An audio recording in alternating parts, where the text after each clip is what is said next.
Magandang araw po mga kapraps. Ang property na i-offer ko sa inyo ngayon ay katabi lang po ng sementadong kalsada at mayroon pong katabi na irrigation na malinis na pwedeng paliguan, pwedeng mag-swimming.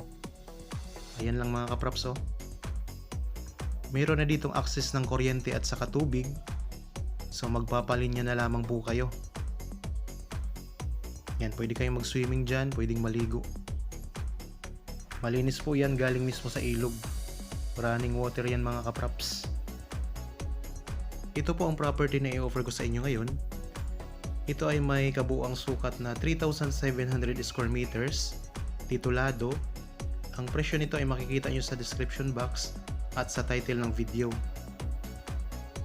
Pantay na pantay ang lupa at walking distance lang ito sa Magdalena Dam, na marami pong namamasyal, maraming nagsuswimming. Sa ngayon po, meron itong mga fruit bearing trees kagaya ng mga puno ng saging, niyog, at iba pang mga pananim. So, dikit na dikit po ito sa kalsada mga kapraps. Pwede kayong magtayo dito na inyong rest house. Pwede nyong i-subdivide, depende sa inyo. Ayan po ang lumang kalsada. Dati po kasi ay nasa loob ng property ang kalsada, pero ngayon ay nilipat na. At sementado na yan mga kapraps. Nasa gilid na lang po ng property yan. Ayan o, ang daming nagsuswimming mga kapraps.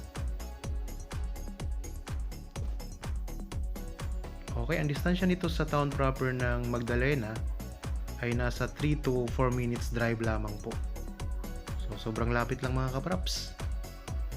Ito may puno ng kaimito. Ayan ang mga puno ng niyog, saging. Ito ang linya ng kuryente mga kapraps oh. Okay, samahan niyo po ako sa pag-iikot dito sa property.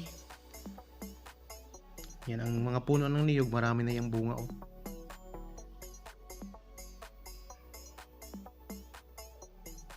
So medyo mahaba po ang frontage nito at naka-front mismo sa kalsada yan. So kung sakaling magustuhan nyo ang property na ito, pwede nyo kaming makontak sa mga contact details na nandyan sa inyong mga screen.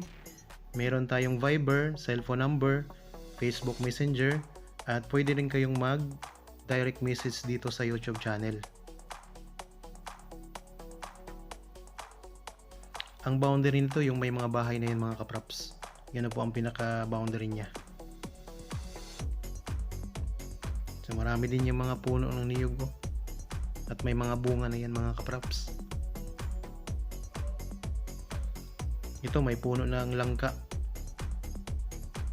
So marami pala itong mga prutas mga kapraps. May puno ng langka, may kaimito, may saging, may mga puno ng niyog at iba pa. So ang gandang property nito. Dikit na dikit sa kalsada. Ang presyo nito mga kapraps, makikita nyo sa description box at sa title nitong video. Pwede kayong magpa-schedule ng actual viewing. So, kontakin nyo lang po kami dyan sa mga number. Patag na patag ang lupa. At kung gusto nyo pang magtanim ng iba pang mga prutas, pwede pa yan mga kapraps. Marami po mga prutas na mabilis mamunga. Mga 3 years lang, may mga bunga na kagaya ng rambutan, tapos may mga lansones din po. So, ang gandang property nito. Magandang araw po mga kapraps. Welcome back sa Budshot Properties channel.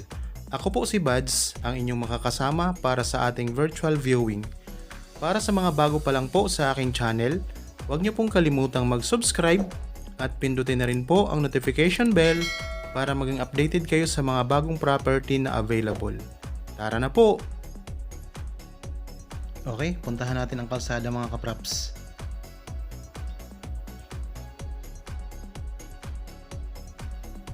Yan, itong direksyon na ito ay papunta yan sa Magdalena Dam. Marami dyang mga namamasyal, lalo na pag summer mga kapraps. Ito ang irrigation no, napakaganda, napakalinis. At ito lang po ang property mga kapraps oh. Yan. Yan, dito naman po, yung direksyon na ito ay diretso po yan sa town proper ng Magdalena.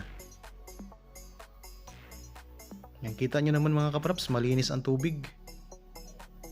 Talagang pwedeng-pwede kayo mag-swimming dyan.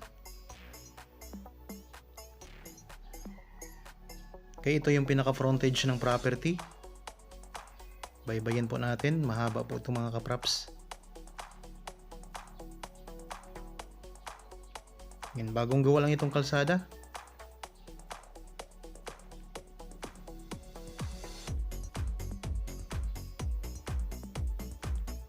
Kung interested po kayo, ano pang hinihintay nyo mga kapraps, tawagan nyo na po kami.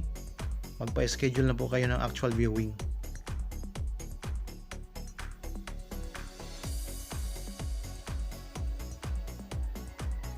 Yan dito may mga ano pa, ginawa pa silang bubong para sa pagsuswimming. Malinaw po ang tubig dito mga kapraps. Sobrang ganda talaga dito.